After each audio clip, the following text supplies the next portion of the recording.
नमस्कार, मैं आपका दोस्त शिवेंद्र मिश्रा और आज इस वीडियो के माध्यम से मैं आपको आपके जीवन में सफलता प्राप्त करने के लिए एक महत्वपूर्ण तत्व जिसका नाम आत्मविश्वास है उसके बारे में बताने जा रहा हूँ। मित्रों, आत्मविश्वास ये एक ऐसी चीज़ है, एक ऐसा अनुभव है, अनुभूति है जो यदि हमारे भीतर है तो हम बड़े से बड़े पहाड़ को तोड़ सकते हैं, हम नदियों को पार कर सकते हैं, समुंदर की गहराइयों में जा सकते हैं और हमारे लिए कोई भी चीज़ असंभव नहीं रह जाती, केवल और केवल इसी तत्व के कारण जिसका नाम है आत्मविश्वास। और यह आत्मविश्वास बढ़ता कैसे है? यह आत्मविश्वास प्रत्येक दिन, प्रत्येक क्षण अपने द्वारा निर्धारित किए जाने वाले लक्ष्यों और उनको प्राप्त करने के लिए आपके द्वारा शुरू किए जाने वाले कवायदों से ही आत्मविश्वास की रूपरेखा तैयार होती है और शनः शनः इसकी नींव मजबूत होती चली जाती है।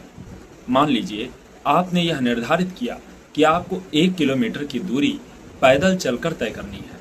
आप अपने घर से निकले और चलते चले गए। अब यदि आप 1 किलोमीटर के बजाय आधा किलोमीटर तक की ही दूरी तय कर पाए तो वो जो आधा किलोमीटर की दूरी आप नहीं तय कर पाए, आपके भीतर एक हीन भावना आ सकती है कि मैं आधा किलोमीटर ही चल पाया।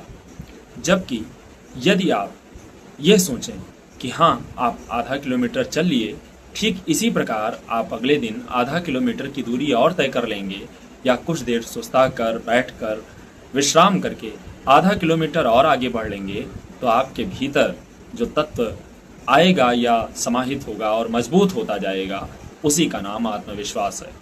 अगली बार जब कोई आपसे 100 मीटर जाने के लिए कहेगा तो आप बहुत ही आसानी से 100 मीटर यह सोच कर पार कर लेंगे कि मैं तो आधा या 1 किलोमीटर की दूरी तय कर सकता हूँ।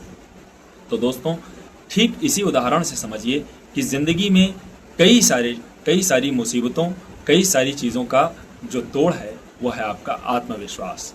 और आत्मविश्वास मजबूत होना चाहिए, आत्मविश्वास वास्तविक होना चाहिए। अब मैं यह तो आत्मविश्वास करके आसमान में छलांग नहीं लगा दूंगा कि मैं यदि ऊपर से कूदूंगा तो मैं बच जाऊंगा। हाँ, वास्तविकता के तौर पर मैं उतनी ऊंचाई से यदि कूदूं जितनी की अपेक्षित है और वास्तविक है और जो मेरी शारीरिक क्षमताओं के अनुरूप है तो मैं बच सकता हूँ।